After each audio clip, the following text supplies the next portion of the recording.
Hey guys, Luke here, and I thought I'd do a fun little video. I'm not sure how long it's gonna go for, but basically I'm gonna be going over the predictions I made at the start of the year for the 2015 NRL season, and take a look at the top 8 and what it is now, and just give my thoughts on the top 8. I won't say who's gonna go on and win it and all that sort of stuff, but we'll just see how off I was with my predictions for the top 8 and top try scorer, if I can pronounce my words. Wow. So we'll go off. We'll go with the ladder that I predicted at the start of the year. So we'll start off with the Bulldogs at minor premiers, followed by the Roosters, the Rabbitohs, Cowboys. That rounds out the top 4. Then we got the Sharks, Panthers, Manly, and Warriors rounding out the top 8. And then we got Broncos, Storm, Eels, Raiders, Dragons, Knights, Tigers, and Titans getting the wooden spoon. So I picked premiers to be the Bulldogs to win the whole thing, and obviously got them as the minor premiers. How serious that was, I don't know. I can't really remember how serious I was about that. I think it was more of like a tongue-in-cheek sort of thing, because it's well aware that I'm a Bulldogs fan and I like to be very biased towards them on here. Although I did think they were a chance to get in the minor premiership. Maybe not in minor premiership, but I think they were definitely a chance to top 4. I mean, we got tied for the top 4. Plus, I think any hope of a minor premiership sort of died at that Easter Friday or whatever game it was, the Rabbitohs game where Graham got suspended and Brett Morris got injured and all that sort of stuff. It died there. I picked top try scorer. I picked Alex Johnston. Of course, we were a long way off there. It seems a little bit dumb in hindsight to have gone against Radradra, but he would have thought he would have come up with all these good years, consistently scoring tries. Player of the year, picked Jonathan Thurston, and I think there's no confirmation yet of a Dally M medal or anything like that, but I think everybody can see that Jonathan Thurston was the best player this year by far, I reckon. For top improvers, I picked the Sharks, and I'd say you'd have to agree with that. I think my reasoning, which you can find the video, I'll leave it in the description right at the top. I think my reasoning for the Sharks was that they had such a poor season last year. Did they get wooden spoon last year? I think they did. And I predicted them to come 5th, which they actually did come 5th. So a nice little prediction there. But yeah, just them making the 8 and having a good season overall. I said they recruited too well to not be in the 8, so that worked out well. Disappointments though, it's a little bit half and half. I picked the Storm because I didn't think they were going to make the 8. Obviously, they're in the top 4, so congratulations, Storm. I think I tweeted this after they had after the Sharks lost against Manly. I tweeted something along the lines of like, congratulations, Storm. Every year I write you off. Every year you just prove me wrong.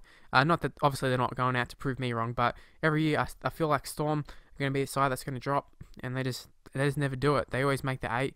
They haven't always looked like the best side, but you know what? They got top 4, and you can't take that away from them.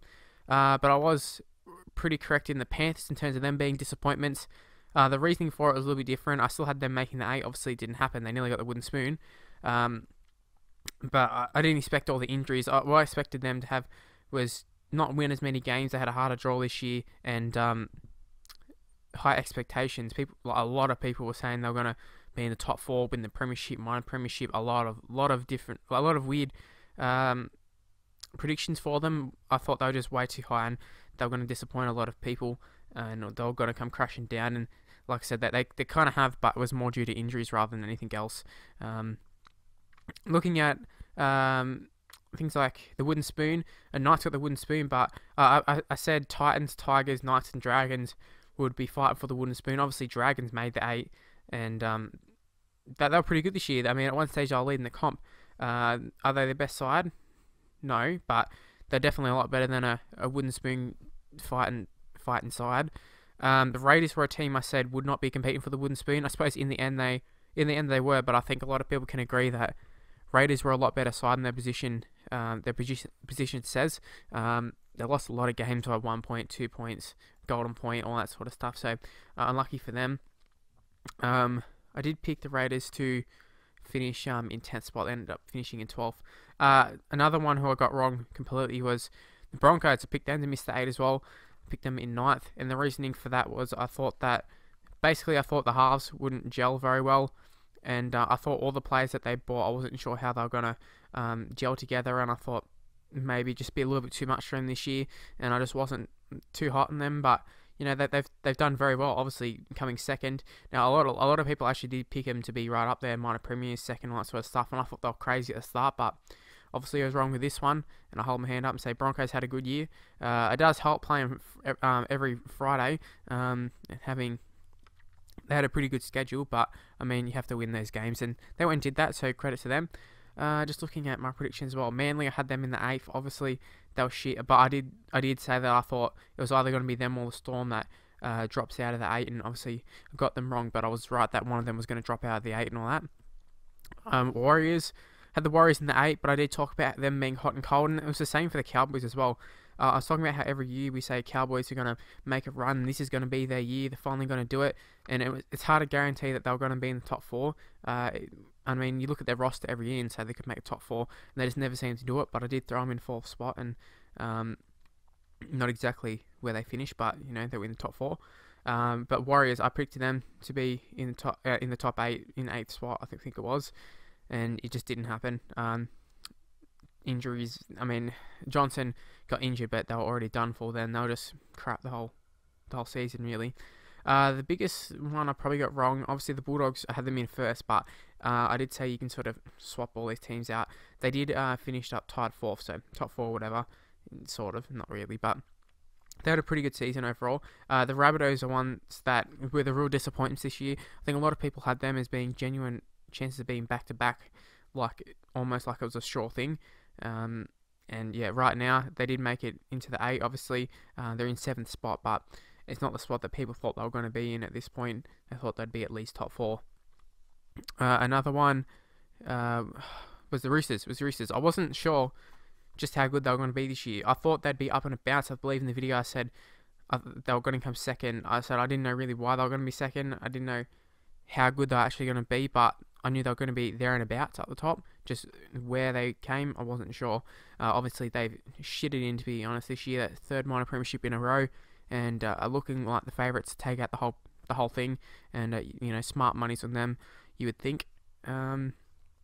Another good season that they've shown. You know, they've got good depth. They got good players, and maybe Sonny. Oh well, obviously the 2013 season, Sonny Bill was a huge part of them winning, but it also introduced new people like Cordner and stuff, who at the time in that 2013 season were solid players, but like them and Guerra are now becoming, you know, international caliber players, state of origin caliber players now, rather than just being a good club player. But I do think for Roosters, this is probably the last chance for a little bit, considering they're going to be losing Tuivasa-Sheck and Maloney and all that sort of stuff. So they're probably going to be going hard, like really, really hard for this final series, realising that they probably won't have a good chance next year, although could be wrong once again there. But yeah, that's pretty much talked about everybody there. Titans didn't get the wooden spoon, but they were right there and about. It's Knights, another one I predicted to be there with the wooden spoon. Tigers right there as well. I didn't predict Robbie Farah to be probably leaving. Eels, I didn't talk about Eels, but not really much to say. I said they'd probably struggle without Hayne, and they did. I had them in 11th. They finished 12th. So, you know, a few of these predictions I was pretty spot on about. A lot of the stuff I was right in terms of how their season would turn out. Obviously, positions were sort of wrong, but even with the Broncos, I said they would make the 8, but that was due to I said they had a lot of good players. Just a matter of if they gel or not. Obviously, they've gelled very well. So, a lot of stuff I wasn't completely wrong on. It's just had the little things here and there wrong. But yeah, that's where the video is going to end. Hopefully I've enjoyed it. It's gone on for nearly 9 minutes, or over 9 minutes actually. If you can leave a like, it'd be very much appreciated. Subscribe to my channel. Leave in the comments what are your predictions for the final series, and I will be doing a video going over my players of the year and all that sort of stuff, my team of the year. I thought that'd just be something fun to do before Rugby League Live 3 comes out and the final series starts, and I will be doing previews for all the finals games, so make sure you come to the channel. I might even do just one little podcast talking about the finals every week, and yeah, who knows what's going to happen. Thanks for watching, guys. Follow me on Twitter at Mr. Luke on YT, Facebook page in the description below, and I'll see you next time. Bye!